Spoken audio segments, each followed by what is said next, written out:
Today we're going to cover the Punic Wars. In today's lesson, we're going to cover the two sides that fought in the Punic Wars. We're also going to cover why the Punic Wars were fought and the three main battles that happened during the Punic Wars.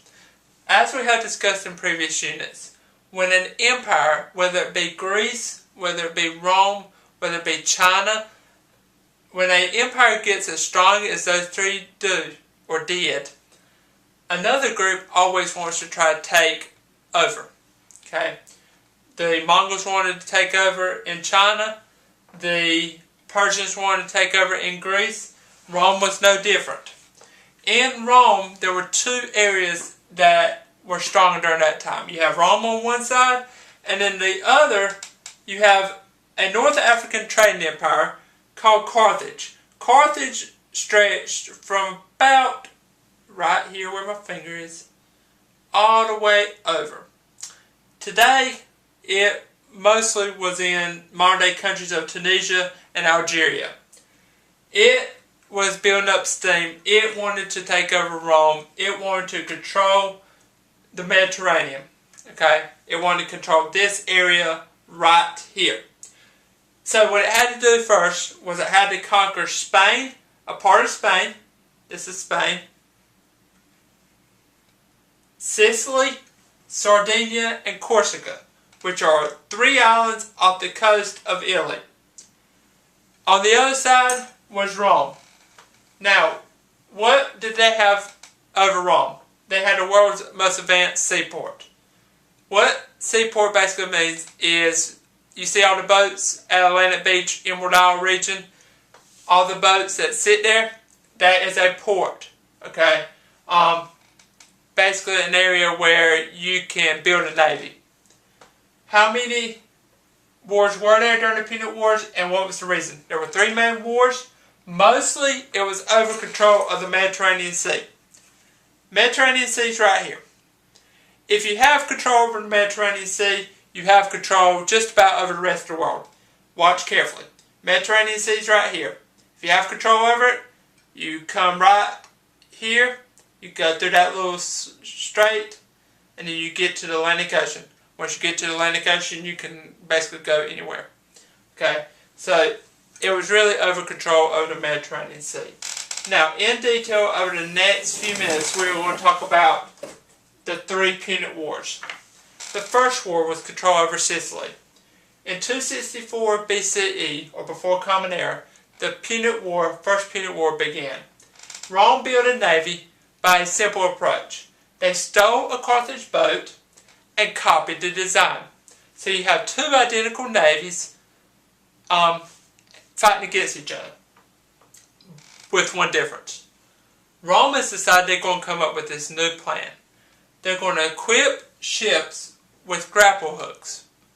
What grapple hooks basically were, if you take three fishing hooks and you put them on top of each other and then you kind of stretch them apart. One comes like this, one comes like this, and one comes like that. Okay? What they would basically do, and there were bigger hooks as well, they would swing the hook, they would throw it onto the other boat, and then they would basically tug of war it. Pull the boat as close as possible. Rome knew that it couldn't win at a navy battle. They knew that they would have to fight it on land somehow. So what they did, they pulled the boat closer. The Romans would jump onto the Carthage boat, and you turned it from a naval battle into a land battle, officially. And the Romans were very successful at land battles. As a result, the Romans win the first Punic War. They never surrender. They come up with a solution to fix the problem as far as naval battle go. Let's move on to the second Punic War. Carthage is unhappy. They say, we can't let Rome do this to us. We still want control of the Mediterranean Sea. They employ a general by the name of Hannibal. Hannibal is a pretty famous name from history because of what he does during the Punic Wars. Hannibal invades Rome. He's really one of the first people to successfully invade Rome. What he does is he starts in Spain, and he goes through the Alps mountains, and then he comes through Italy from the north. He starts in Spain, comes up through France, comes down through the Alps into northern Italy. He beats Rome with 50,000 men, 9,000 cavalry, and a surprising element, 60 elephants. Now, I want you to write in your notebook, why do you think that Hannibal decided to use elephants? I'm going to repeat the question again. Why do you think Hannibal decided to use elephants? We'll get to that later. Roman army says, you invaded us and you beat us, but we've got a plan. They decide to sail from Rome down to Carthage. Okay, so they sail from Rome to Carthage across the Mediterranean Sea. As a result, based on instinct, Hannibal chased. He wanted to protect his homeland. He wanted to protect Carthage. Rome regrouped.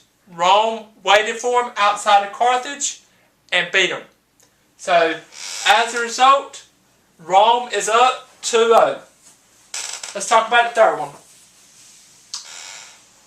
Carthage was no longer able to go against Rome. Rome was still outraged, though, that Carthage and Hannibal invaded them. So they decide to basically burn it down. They decide we don't want them to be a threat to us anymore. Rome decides to do three things. Rome burned Carthage to the ground, sold all of Carthage's people to slavery, and salted the earth. Now, another question. Why do you think that Rome salted the earth? They had already burned it to the ground. They had already sold all Carthage people to slavery. Why do you think they burned it to the ground? Write that in your notebook.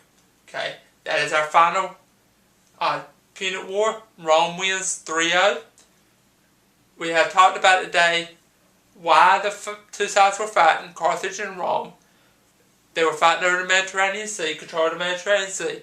We talked about that Hannibal was able to come through the Alps and invade Rome to the north, but then he chased back to Carthage and lost. Rome burned them to the ground, sold into slavery and sold to earth, and the grappling hooks that they tossed to the other boats in the First Punic War, and they turned it into a land battle.